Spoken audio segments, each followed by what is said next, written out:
দর্শক দেখতেই পাচ্ছেন একজন খুবই অসুস্থ হয়ে গেছে।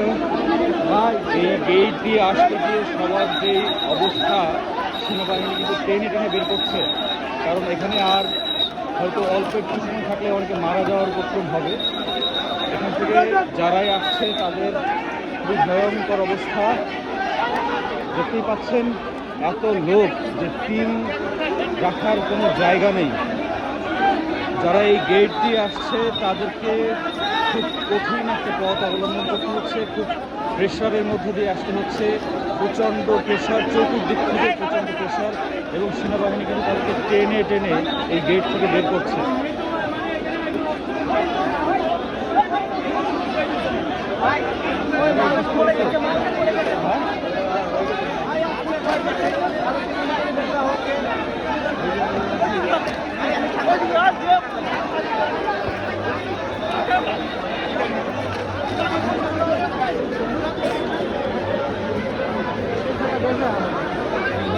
चार खाइए लास्ट के बाद